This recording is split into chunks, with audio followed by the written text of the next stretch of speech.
Question है the self employed in a developing country who are engaged in small scale labor intensive work belong to।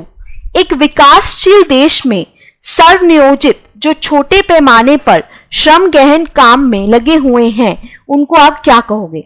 Informal sector, primary sector, secondary sector या tertiary sector? Economics में जो आपकी sectors होते हैं इसका मतलब क्या होता है कि कौन से पर्टिकुलर एक्टिविटी करने से हमें पैसा अर्न होता है।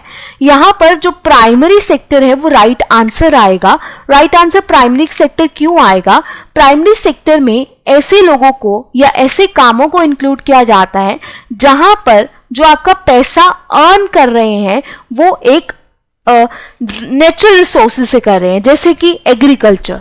ये ऐसे लोग होते हैं जो सेल्फ एम्प्लॉयड होते हैं, ठीक है, small scale labour intensive work में इंगेज्ड होते हैं। और जैसे अगर आप बात करते हो सेकेंडरी सेक्टर की, तो सेकेंडरी सेक्टर में देखा जाता है लार्ज स्केल इंडस्ट्रीज आ जाती हैं, तो यहाँ पर प्राइमरी सेक्टर इंक्लूड होगा। वहीं पर टर्शरी सेक्टर में सर्विसेज आ जाती हैं। और इवनली टर्शरी सेक्टर के बारे में बात करते हैं, जैसे अमेजॉन रेस्टोरेंट आपको सर्विस दे रहा है, राइट, और इससे सबसे ज्यादा जीडीपी जो है आपकी अर्न होती है। तो second will be the right